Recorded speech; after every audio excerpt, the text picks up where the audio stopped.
everyone. Once again, welcome to another edition of Listen Up a Minute. I am your host, John Dowl. I will be without my co-host this evening.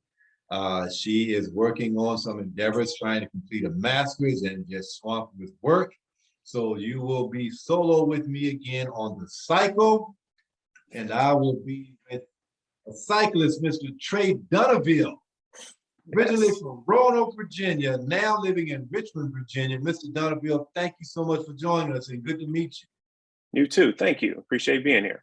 I understand that you and your father know Larry. We all have some connections to our executive producer, Larry Brown. Share a little bit of that with us. Yeah. My understanding, yeah, they were friends from back in high school and have remained friends since then. And I think they've also played tennis a bit over the years, but yeah, they're great acquaintances. Yeah. Okay, so I met some of our Larry's classmates. I interviewed a couple of them years ago, and as a matter of fact, we put together a show. We had the Whispers out in Catawba, Virginia, close to West Virginia on the other side of Roanoke. And we were trying to find a place, and we stopped somewhere and asked for some directions. And Larry and this lady were talking, and she said, "I'm so-and-so's husband." Larry, like, huh? Oh, we ran track together in high school. And so we followed her to this place. And when we got there, I think Larry saw about maybe 10 or 12 of his classmates. Oh, really? From high school. And they took a picture there that showed it was really nice. Really I'm glad they got to catch up. Yeah, so I guess your father knew Mr. B, Larry's father, who ran the rec center. Yep. Yeah. I heard those guys. Larry said he used to meet guys all over that knew his father from Roanoke and running that rec center, and how he just ran it and kept everybody in line and really was a positive influence on those people's lives over the years. So that was really good to see. Yeah, my father always spoke real highly of Milton Brown's father, Larry's father. He spoke real highly of him. Listen, it says here you are Vcu Grad. Yes. What year? I graduated in 2005. VCU. And where'd you get your degree in? Real estate and urban land development. Where I went and studied. Yeah. Tell us a little bit about that. Well, I don't know if the listeners and our viewers, I'm thinking radio listeners are. I'm interested in that. Tell me about that field. So I go to school and it was a bit of trying to find my way and understand, like, what do I want to major? What do I have an interest in? Because, if you go to school, you need to be a little dedication, and real estate at the time was something I was a little passionate about. Okay. So that's why I ended up kind of picking that major. Also, I loved the game Monopoly as a kid, so I felt like real estate seemed like a decent way to go. Graduated the degree, and the career didn't quite work out as I expected it to. But I'm still glad I got the education. Got my undergraduate degree there at VCU. Yeah. Now, you said real estate and land development. Yep.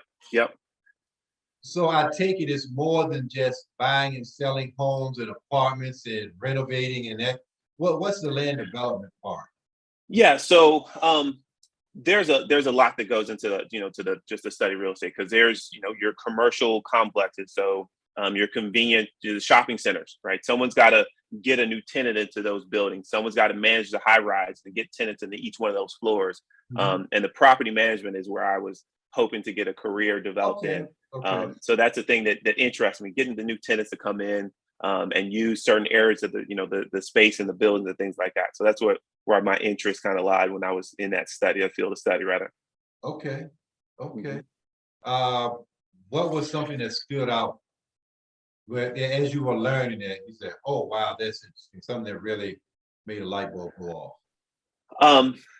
How much, and this is the thing I think a lot of people know is how much a house can cost when it's in one area versus another. Same home, same construction in one place is vastly more expensive in another place, or much cheaper. And the same thing even goes for like the commercial spaces where it's like a convenience store. Like the same thing can apply. Like a 7-Eleven in one neighborhood costs way less than maybe a 7-Eleven in another neighborhood for that store to own and operate. So the location still applies, in all realms when it comes to real estate. Interesting. Yeah. Interesting. Yeah. So let's get into this cycling thing. How did you become a cycling enthusiast? Enthusiast, I should say. Yeah. So back in like 2015, I had like a store-bought bike that I got from Kohl's, the clothing store, and I would kind of ride that around, the downtown, because I lived in Churchill, which is Right. area of downtown Richmond, and I'd ride around 5 or 10 miles, just occasionally when I had time. And one day, a friend of mine who had an older road bike asked me if I wanted to go out on this Virginia Capitol Trail. Which I didn't know about. I didn't know what this thing was. I was like, you know what? Sure, I'll meet you out there. So we met at Churchill. We ride down to the Capitol Trail, which is like a half mile away. And the Capitol Trail is this dedicated bike path that connects Jamestown to downtown Richmond. It's about 52 miles long, 8 to 10 feet wide, dedicated bike path. No cars are on it, kind of thing. And so we go on this path and we ride 10 miles out and come 10 miles back. But while we're out there, it's the first time I'd ever ridden somewhere unobstructed. I didn't have to stop all the time for stoplights. I didn't have to worry about is a car going to hit me. Like, it's just a super safe path. And it's probably the first time I've ridden that far away from my home, because you ride out on the trail, you can see downtown just falling away from you in the distance. And you realize, my legs took me out there. Like, in the car, I rode myself out here. And just fell in love with the idea. I was a kid. I was a kid on that ride. I was 34 years old, 35 years old, but I felt like a kid on that ride. And when I came back home, I was like, I'm going to ride this whole trail. I'm going to try to get a bike so I can ride this whole thing. And that's where that idea came from. And I, got some plans in 2017. I got me a nice road bike and started making plans to try to ride that whole trail. And that's what got me into it. Just trying to ride those distances, and every ride made me feel like a kid again. Like, every ride felt like an adventure. Like, you got on your bike and you rode a few miles away with your friends. Like, that's how all the rides felt, and that's how I got motivated to keep riding. I'm thinking this is the same trail that one of my good friends from church, he and his old roommate / teammate from VSU, they get together and ride the trail. He said, John, I'm doing it to lose weight. He has 2 bikes, and he loves it. It is a nice ride. And you said something interesting. It was the first time you've ever rode a bicycle unobstructed and not having to stop. As kids growing up, that's something that it was just understood. Okay, you just can't run the stop sign across the street willy-nilly. You got to stop. If you want to make it back home in one piece, gotta be safe. Or you want to make it back home and your parents don't meet you at the door because they heard how you were recklessly crossing the street somewhere you weren't supposed to be. But how many people that just hit me like, wow, you're riding from one point to another and don't have to worry about a vehicle, a stop sign, a dog, or a skunk running in front of you. That's pretty amazing. It's great. A lot of other cyclists as well, got started on the Capitol Trail because it's so safe. And I recommend it for anyone. If you got a bike, it's a nice, easy thing to do. You can do a couple miles out and just kind of experience riding on the trail because it's well maintained. It's a nice, paved road that goes down. It's not like, gravel or dirt. It's a paved road that connects Jamestown all the way to Richmond. It follows Route 5. Okay. Now, you said you bought a road bike. Yes, sir. So for someone like me that would be doing this for the first time, what kind of bike would you recommend? Now, see that becomes a discussion, right? If you say you're right, if you say you're interested in cycling, which I'd encourage everyone. Trick question. If your idea is like you like to do it for fitness, there's commuter bikes which have kind of straight handlebars, and those are like they sound like they're bikes that kind of intent for like riding around the city real casually, commute to work kind of thing.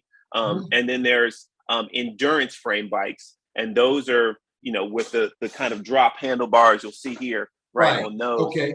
And those are more, you're putting in a longer distance. You're gonna try to worry about how aerodynamic you are.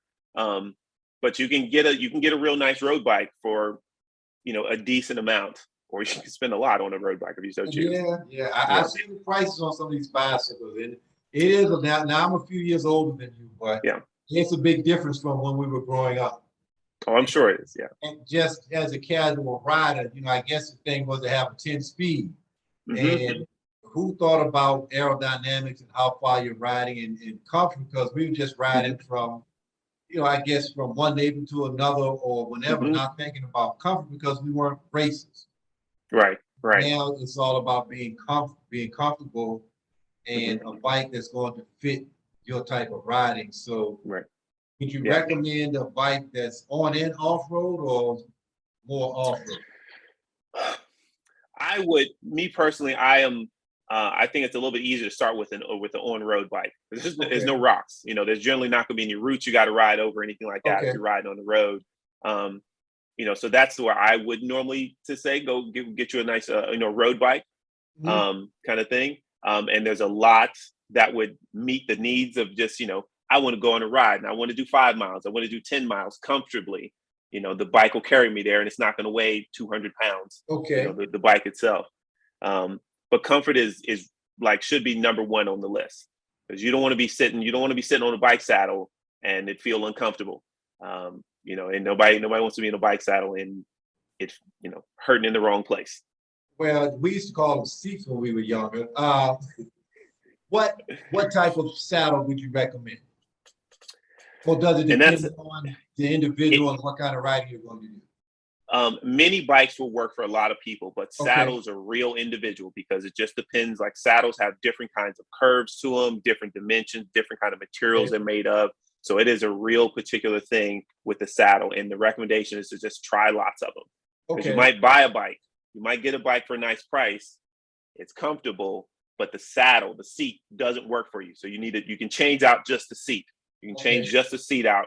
So the recommendation would be to try lots of saddles and figure out what feels comfortable on your ass. Sorry. How many gears or what speed would you recommend? Or is that pretty much standard on some bikes today? So 10 speed, 12, whatever. So bikes now I think are coming out at like 11 speed bikes. They're coming. I think most bikes are coming out as 11 speed bikes.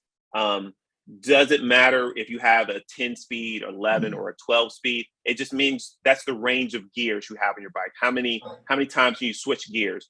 Most people are just casual riding. You don't need but 8 gears. Like you don't need 10, 12, all these different small variations of gearing that you can have. But a 10 or 11 speed is going to be fine. You start getting into 12 speed, you're talking about top of the line, just came out kind of bikes, and those are going to cost you more. So for the casual rider, not really needed. A 9 speed would also be just well. If you found a 9 speed, which would be an older bike, maybe 5, 6, 7 years old. But if it was well maintained and you buy a bike from someone else, a 9 speed will be just fine. You'll still be able to get it maintained by bike shops as well. Any particular brands? My recommendation would be the brand that your local bike shop sells. The reason I say that is that even though most bike shops can service just about any bike, because most bikes have standard things, it works into your favor if you go to a bike shop and they sell the brand themselves, like it's a brand they keep in stock, because they'll clearly have better knowledge of it. They'll be able to help you if you have an issue with the bike. I recently had a bike where there was a crack in the frame. It was a carbon fiber bike, and there were some cracks in the frame. And so when I took it to the bike shop, because they sold that brand of Giant bicycles, Giant is the name of the brand, they were able to call the manufacturer and say, hey, this is under warranty. Because we're a retailer, we can get you a new frame. No problem. They'll put all my gears and all the stuff on the new frame. But because that's a frame they sold, I didn't have to go out of town. I didn't have to go to Williamsburg to have to kind of deal with that warranty issue. Nice. So my recommendation is a brand that one of your local bike shops sells, if you're not buying from a bike directly from a person. Now, when I was young, I remember Swin and Raleigh. Raleigh was one of the newer names, and my bike was from Sears, and so I don't even remember. I take it there's a whole lot that have come out since then. Yeah, there are a whole lot of brands. Schwinn still makes nice road bikes. Mhm. Giant, Canyon, Specialized, Trek, Kona. Like there are a lot of brands, and there isn't really one brand that's like it's perfect for someone. There's a lot of Okay, brands and a okay, lot of bikes that will do the job. okay, Most brands have a really fast frame bike, a bike you want to race on. Most brands have a type of bike that's for long distance riding, okay. and some have time trial type bikes. So all the brands have a version of the type of bike you want to ride on. Most brands have commuter bikes as well. You can get Mhm. you a nice commuter bike. There's not going to be one brand I'm like, yep, that's the one you should go with. I got you. It's what's in your price range, what's in someone's price range. What does your local bike shop sell? Because they can easily maintain it for you. What you think looks good because you're gonna be riding on this thing. So I take it that's important to consider something that your local bike shop can maintain. It's a for someone who's not familiar with maintaining their own bike, who's just who wants to get into riding, doesn't quite know. That would be how I would say to go. I know many people who maintain their own bikes. They do all the work on it themselves. That's hard for me to recommend for some folks just trying to get into cycling. Like I would say, the bike shops are well equipped to handle anything you need to do on your bike, between changing out the gears, helping you understand how to maintain your tires and change your tires and things like that, to help you make adjustments on the bike to make it fit best for you. So your local bike shop would be a great service in that case of like what kind of bike So to get. that sounds like, again, it's going to be a lot different from when we were younger. You take a wrench or some pliers, you adjust the seat. If the chain Yep. was rusted, you put some oil on the chain, or you Hmm. clean the gears, or you had a flat tire, you patched the inner tube if you could, or you got a new inner tube. You maybe adjusted the spokes. Right. So I Now, take now, it now it's a lot different than that. So Or is no, it? those things still apply. Those things still Okay. apply. You can still, if they still sell patch kits. So if you get a hole in your tire in your tube and you're out on the road, you can use a little patch on the tube and Okay. put your tire back on and still do that. It is excellent. People can maintain their, the small maintenance, put oil on the chain. Fantastic thing to do. Right. Saves you money, saves you time. There's and if the seat needs to be adjusted, if you got the tools, you can do it. Um, Okay. but there's people who aren't comfortable with that. There's people who aren't Okay. comfortable with Okay. adjusting anything on their bike at all. Just like people don't want to work on their cars. Like people don't Yeah. change their windshield wipers. You know, it's just some things that people just not comfortable with doing, and that's fine. Bike shops can help us get through that. Gotcha. Gotcha. I am with Trey Dunnaville of grew up in Roanoke, Virginia, now here in the capital city, VCU grad and a bicycle enthusiast. Thanks again for joining us. We really appreciate it. Now, you are a member of Richmond Cycling Club. Tell us about that and how Yeah, that came about.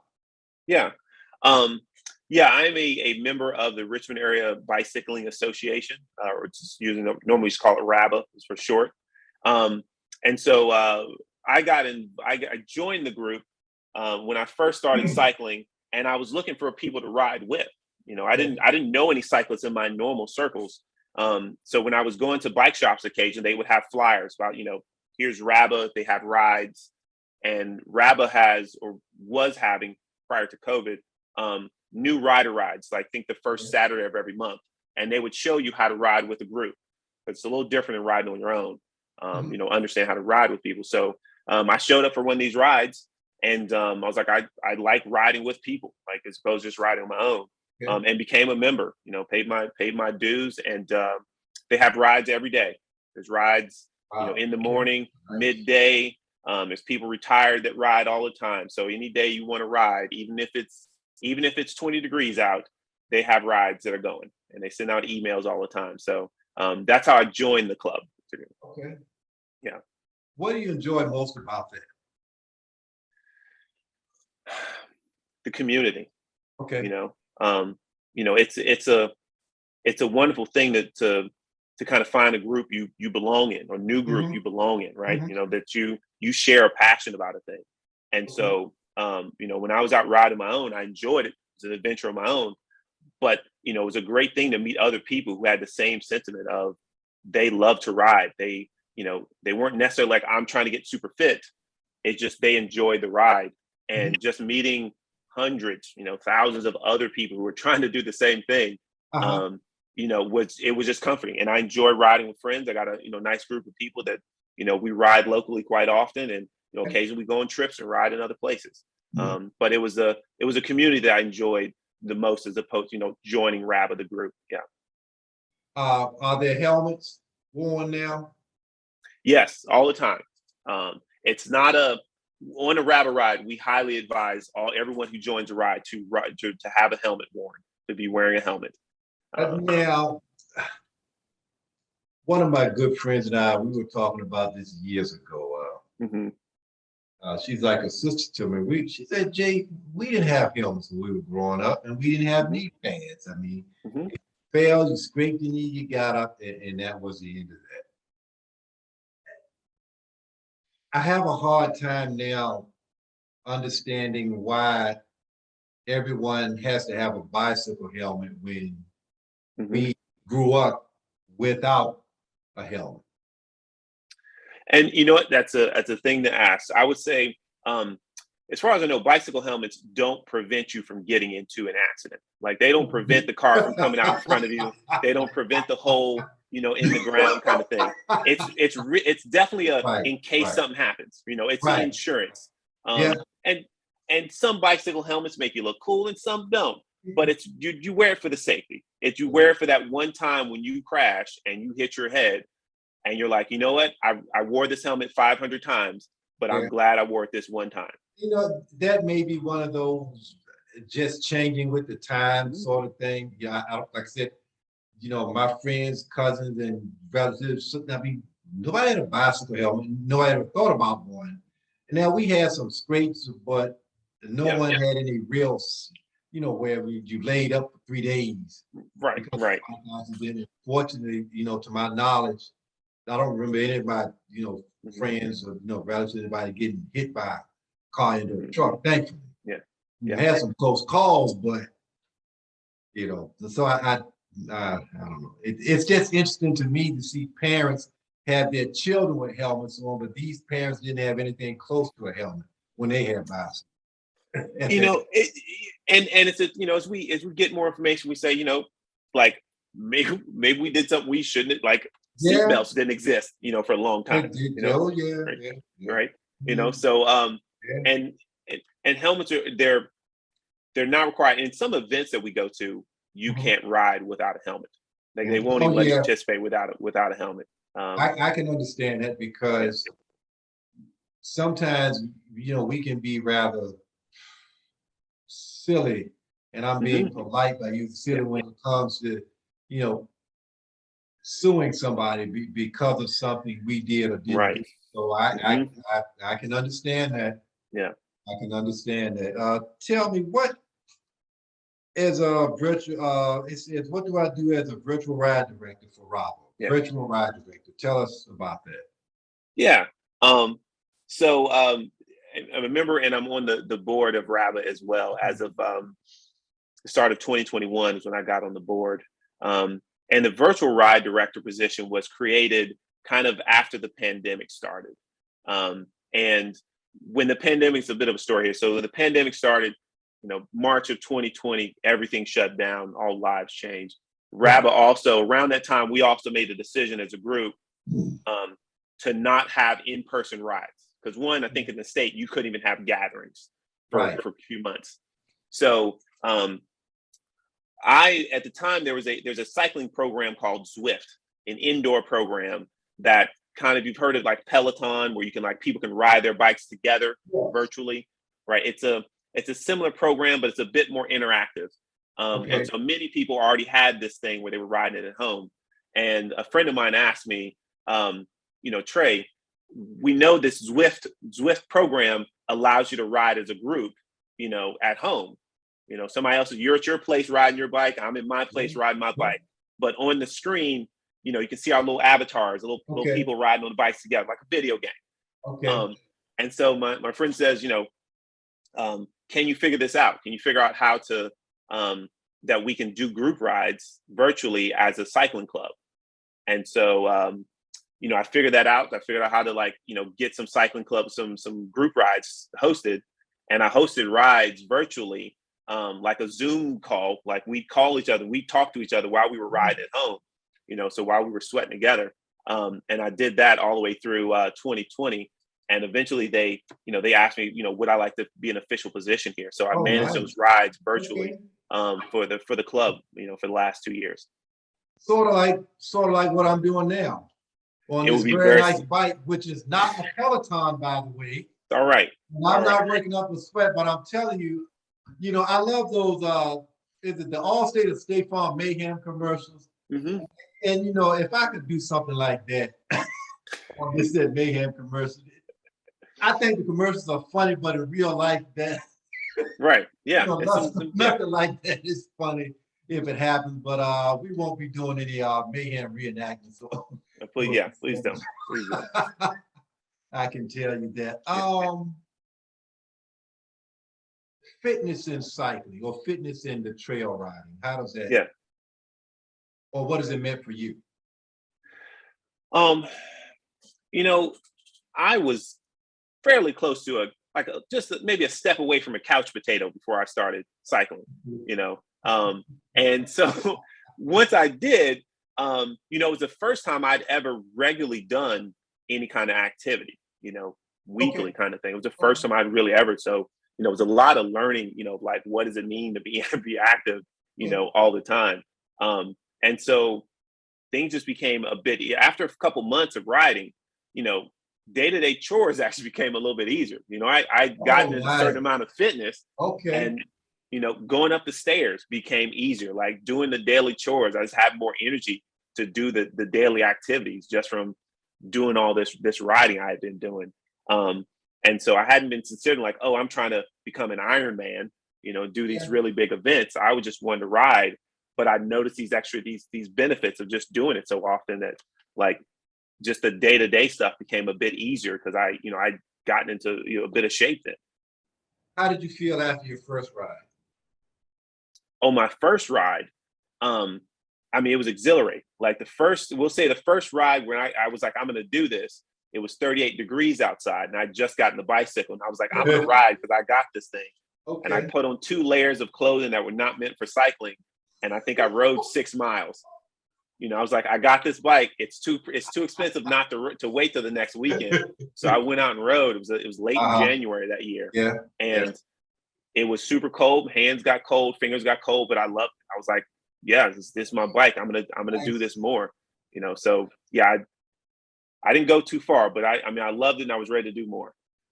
The fitness thing and the increased energy and I guess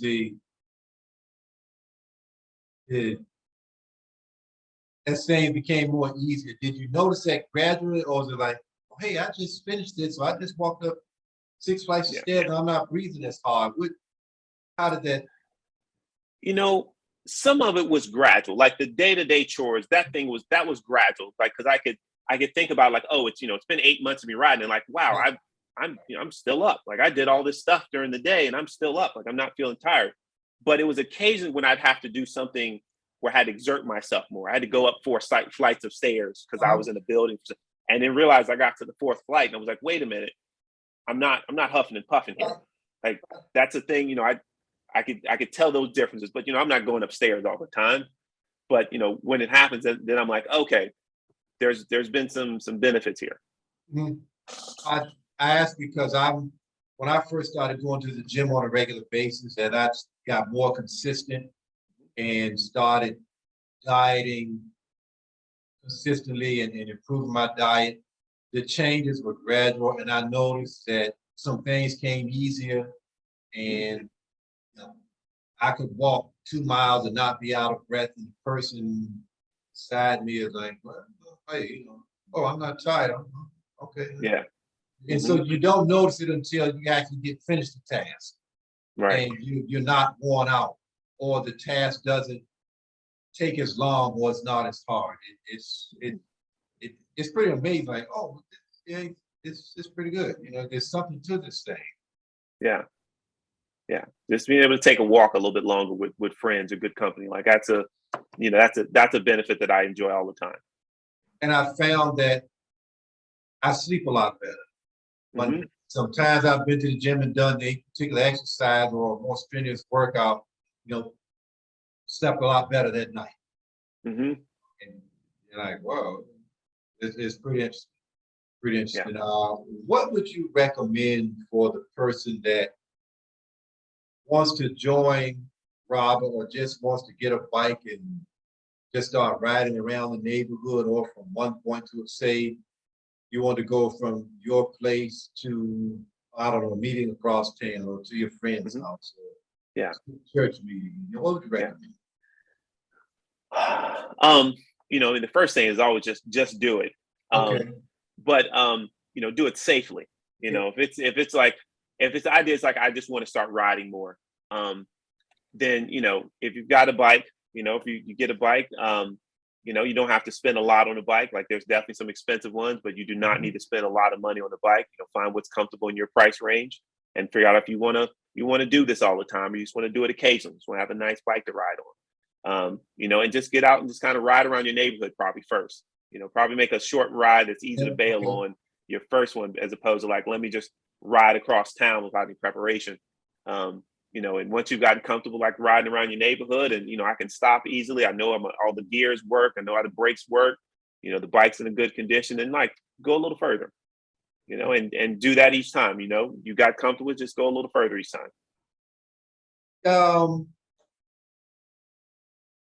Did the pandemic change your fitness habits, if you will? Yeah. So when the pandemic happened, prior to the pandemic, I was going to the gym. In addition to I got into going to the gym at my place of work at some regularity. We had a nice little gym at the place I worked at, and so I didn't work from home, so there was no more gym access. Then I lived in an apartment, and I was like, maybe I'll go to my apartment gym. They then closed that gym, so there was none of that. There was a great deal more just being outside, with people kind of thing, and doing stuff. There were smaller group rides. Before I had to go to a rabbit ride and there might be 50 people there. Because that's just, we'd be a regular Thursday night, 50 people would show up. They were all doing their own kind of things, but we'd start in the same place about 6 p.m. Okay. And then once the pandemic happened, people, they didn't want to have those rides anymore. So maybe like me and a few close friends, I know where they were living safely, and we'd go ride. It'd be 5 or 6 of us, but we wouldn't hang out after. Okay. We do the ride and go home. We wouldn't hang out. Was that a hard thing to adjust to doing, ride and go home? Or I guess because it's a safety thing, we just gonna ride and go home and not think about it? For me, no. I am, despite my being much more social now, I'm pretty much a hermit. Like I'd much rather stay home and do my own thing. So like the not being able to hang out and do stuff, while I didn't enjoy the reason why, that's what I would have like, okay, I'll go home. I'll see you guys, the next ride, kind of thing. Definitely missed out sometimes of hanging out, but I'm much more of a homebody. So it wasn't too terrible. Man, this has been nice. It almost makes me want to get a bicycle and join. I don't know what kind of bike I would get and where I would ride. I don't mind riding around the city. It's the trail thing I've never done. I would like to experience it, to be able to ride unobstructed. And like you said, to just look back and like, oh, you see the city further and further back, and you've ridden 10 miles and just nothing to stop you. It's just feel safe. Yeah. Just smooth pedaling ahead. I imagine that's a nice feeling. It is. Now, what happens when you're too tired to come back? If you call somebody to come get you, call a record, what? I try not to let that happen. I try to be pretty conscious of, this is how I feel. I'm only going to go so far out and come back.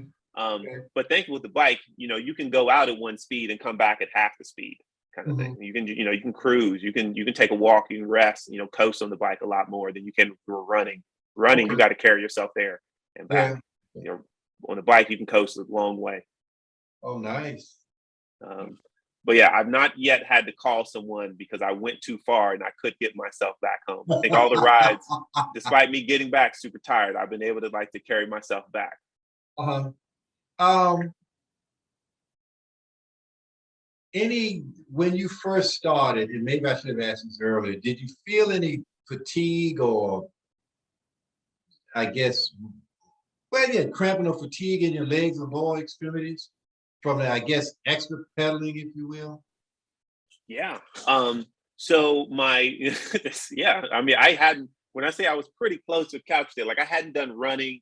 There was not some, I wasn't prepared to do this amount of Okay. leg activity that you do with Okay. cycling. So some of those first, that first couple months, I definitely would get super tired. And I'd only done 15 miles or 10 miles or something like that. And it was also a learning experience to ride with others and notice some people were, twice my age. Uh-huh. And they were just fine. They were going to go ride further, but I was like, I'm done. I got to go home. Like I'm super Uh-huh. tired. I had to get comfortable taking naps. Also, it's Yeah. another thing that happened after you get super tired. I go home. I got to take a nap. I got to recover. So that's the other thing that would come up because I'd be too tired after these rides. So would you recommend someone, say, going on a trail or going somewhere and just riding just a short distance or medium distance that you're comfortable with, and then turning around and coming back, and just, I guess, work your way up, build your way up, gradually go Oh further? yeah, absolutely. When it comes to the Capitol Trail, it's we're close to the Richmond end here, but there's plenty of places to park near downtown Richmond, and you can do I'd say like 5 or 6 miles out, right? Because there's plenty of places to coast. You can stop, look around, do 5-6 miles out and come back come back to 5 or 6 miles. Like Cool. if you're not familiar with it, I'd say, make that the start. Maybe Okay. even 4 miles out and 4 miles back. Because it's flat once you get out of downtown, it flattens out. I was going to ask, that's the difference from riding 5 miles from one part of town to another, where you got to stop and go up and down some hills. Mhm. Right. And for anyone that's never been to Roanoke, Virginia, why are you laughing? Oh yeah, I've been to Roanoke. I've Ooh. after doing some riding, I think in 2018 I came back and was I'm gonna ride up Mill Mountain and rode up to the top of Mill Mountain bike. Oh. And I've ridden around Roanoke. It's not flat. I've been there plenty of times. Yeah. So yeah, that's Those probably why there's hills not as scare many you in cyclists. the car. Mhm. Even in the vehicle, some of those hills are scary. I mean, people talk about San Francisco, but Roanoke has some steep drops. Oh yeah. Oh yeah. Man, this has been nice. So and it sounds like that you would you like to see more people on the trail? Or the part of your organization, or just to ride, or just be active, period? Or all of the above? I mean, I like the idea of more people being active, and not necessarily that everyone's trying to be a marathon runner or an Right, Ironman, but right. just more people comfortable with being active and having something that they enjoy. That keeps their body moving. They feel relaxed and enjoy. Because it's hard to be mad on the bike. It's just real difficult to be angry while you're out doing a bike ride. So seeing more people out riding would be great, but just seeing Okay. more people out. And I will say during the pandemic, you might are like a lot of people bought bikes. A lot of Yeah, people bought yeah, bicycles, yeah. and it was amazing to see so many families out riding on the Capitol Trail. Like that was, I'd Yeah, go do my regular rides. Just seeing so many that is a families out was nice great. scene. That is a nice scene to see the family or a group of friends, anybody out being active and away from the cell phone, when everybody's not Yeah. doing that. That's always nice to see. And it Uh, was always good to see so many people of color, yeah, out there riding as well. Like yeah, that's always felt good too. yeah, yeah. Oh, yeah, definitely. Before we close out, tell us about the community podcast, and if someone wants to join RABA or any other cycling organization, or maybe start their own. Yeah. So I'll start with the group. So with RABA, we Yeah. welcome anyone who wants to ride. If you ride on a mountain bike, you ride on any kind of road bike or whatever, like everyone's welcome to join, to join the group. And there are a couple other cycling clubs in the area. There's Urban Cycling Group. I think they're the only other official like organization, like a nonprofit kind of organization. Okay. And they definitely cater to, as their name hints, urban cycling. And they are a primarily Black club, which is great. I know one of their founders, Chiron. But any of those clubs are welcoming anyone. They have rides for brand new people, or you're really seasoned in cycling. Like there's room for you in either one of those clubs or in many of the others. The Wheel Community podcast that I started last fall, I think in October is when I started, was an idea I had long coming. And that, as I mentioned, I enjoyed the community the most when I was, going out riding and meeting the groups. And I enjoyed talking to others about why they got to cycling, what was their motivation. And so I thought it would be cool to kind of capture those stories. And so, I started a podcast, and I have some friends and others that I invite and have talks about why they get into riding and what their motivations, what was their experiences. And, we had one friend come on and talk about the legislative issues of being a cyclist, and trying to get bills passed, and that's where that came from. I enjoyed talking to people about that, and everyone enjoyed telling their story. So it was easy. So if someone wanted to contact you, what would be the best way to do it? Or